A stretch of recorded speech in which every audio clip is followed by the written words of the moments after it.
He was suggesting that I compromise, and I was not prepared to compromise, and I said no.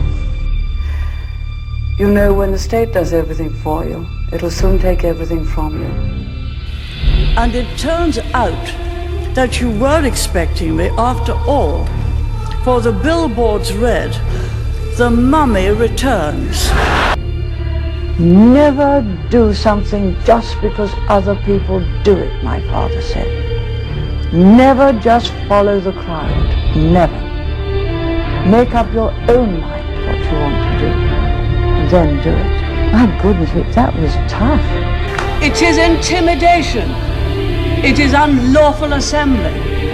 Our duty demands and the national interest requires that we see that violence does not pay and is seen not to pay. Yeah. The fact that we are gathered here now, shocked but composed and determined, is a sign not only that this attack has failed, but that all attempts to destroy democracy by terrorism will fail. They are the enemies of democracy.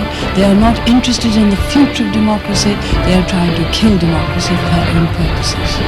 This government has no intention of agreeing to the imposition of a single currency. When people are free to choose, they choose freedom. Since this government's been in office, there have been more doctors every year, more nurses every year, and more patients treated every year in the National Health Service. Exports are going up, and today's news from the unemployment front is that we have more jobs than ever before, very nearly 27 million, and that we have one of the lowest unemployment rates in Europe. They have enabled us, out of the budget surpluses of the last 3 years, to repay £26,000 million of national debt. Spending on people who are sick and disabled has very nearly doubled under this government, again after a line for inflation. I heard voices getting all worked up about someone they kept calling the Prime Minister in waiting. It occurs to me, Mr. President, that you might have quite a wait. We're very proud of our record with regard to teachers' pay compared with that of the previous Labour Party. By the 1st of January 1991, teachers' pay will have risen by 50% on average in cash terms since March 1986. I like Mr. Gorbachev. We can do business together. If it's 1 against 48, I'm very sorry for the 48. We went boldly for what we believed in, and it worked. That is very offensive. And when the doors open, in he rushes, only to find that, as always, there's that woman ahead of him again.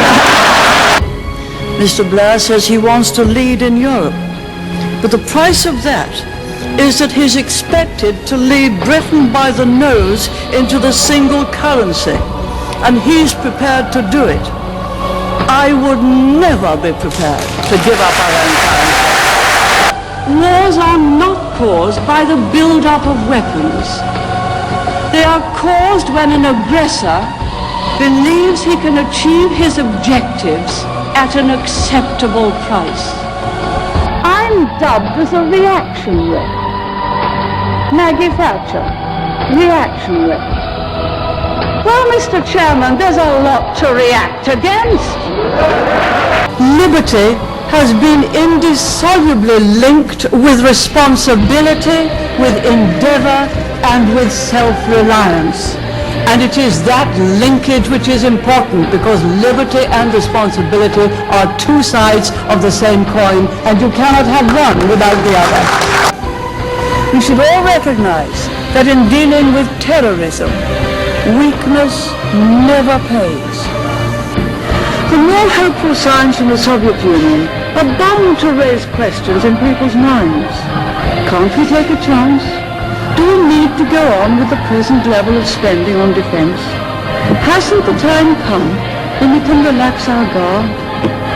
Mr. Speaker, nothing could be more dangerous. Talk to the Argentines again? No, not on sovereignty. Vicious and sick minds that plan and execute these attacks bring shame and discredit on themselves and their cause, and on all who associate with and support them. I will never negotiate with people who use coercion and violence to achieve their objective. That was staunch and consistent leadership. The President staked out the ground on which he wished to fight. He stood on that ground, and he fought, and he won. I think the important thing is that you get the right policy, and that has to be done with a very calm and responsible approach. Of all the challenges faced by the world community in those 4 years, one has grown clearer than any other in both urgency and importance. I refer to the threat to our global environment. Well, Mr. Speaker, if it was such a good bargain, why did the tea user unions not try to buy it first? Do you think Mr. Blair has copied any of your policies? Oh, very nice. We don't endorse those. Thank you very much. It would be better if I did.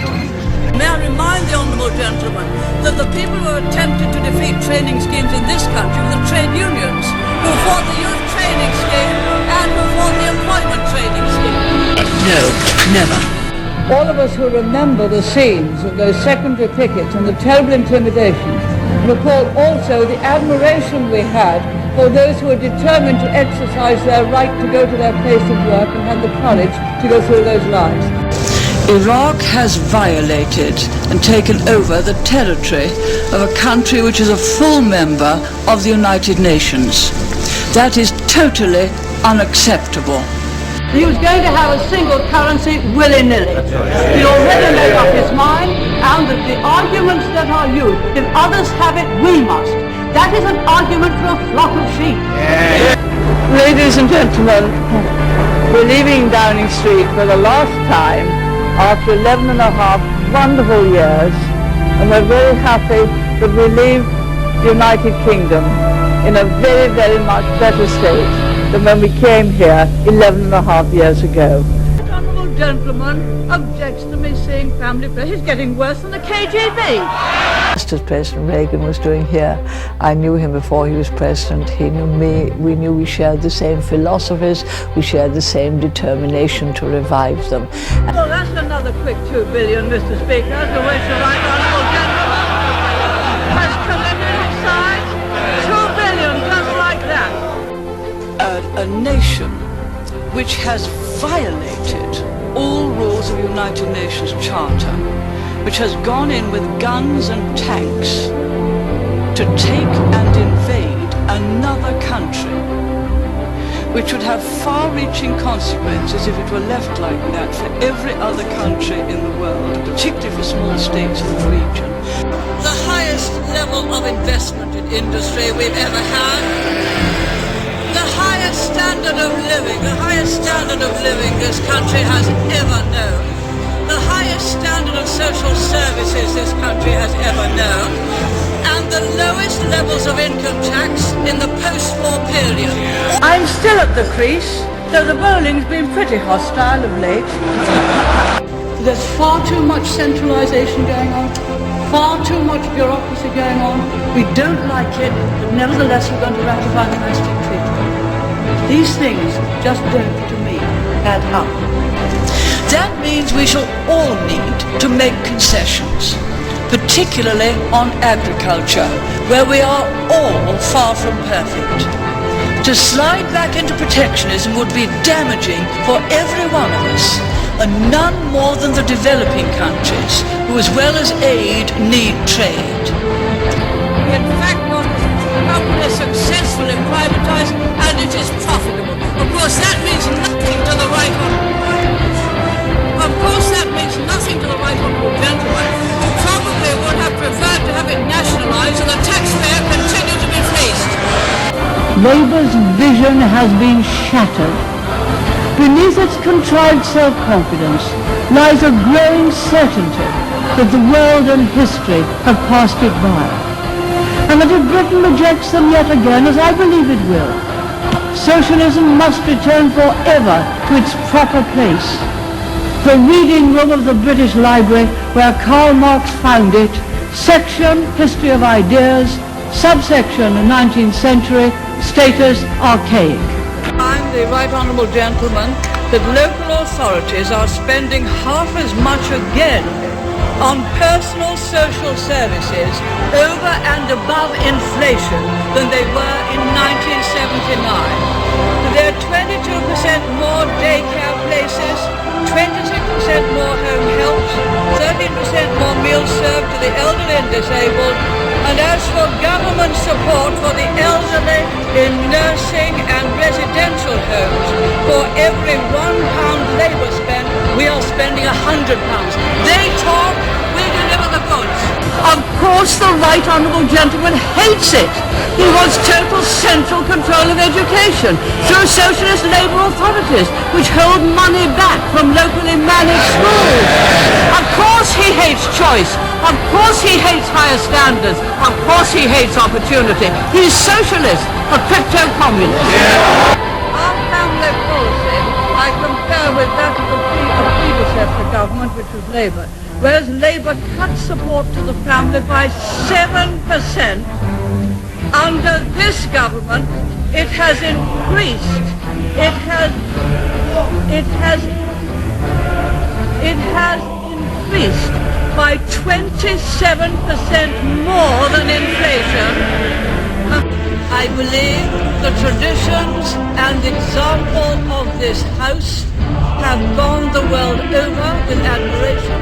I believe they have served not only this country well, but I believe they have served Europe well when this House kept sitting when the lights of Europe went out. In the skill and bravery of our armed forces, remembering that when they went into battle, they were not to know that the casualties would be so comparatively light. I am so very thankful that the attack did not succeed and that no one was seriously hurt. I'm so very honored to receive the Presidential Medal of Freedom of the greatest country in the free world. The Soviet Union built up its SS-20s. We deployed cruise and Pershing missiles. The result? The first ever agreement to reduce nuclear weapons. It must control its budget deficit so as not to build up debt for future generations. Our sovereignty does not come from Brussels. It is ours by right and by heritage. I would not have had sterling enter the narrow band, and I would not have gone any further towards a single currency. I personally could never have signed this treaty. I hope that that is clear to all who have heard me. Indeed, if you were thinking of running again to see us into the 21st century, I'd be even better pleased. If you think you're going to lose your sovereignty in Europe, it's not the Germans' issue, it's losing our sovereignty. And to me, it is utterly repugnant that any political party in Britain should contemplate losing our sovereignty into Europe. It's very interesting, and I would advise you to read it too. It is a good thing to read something before you comment on it, usually.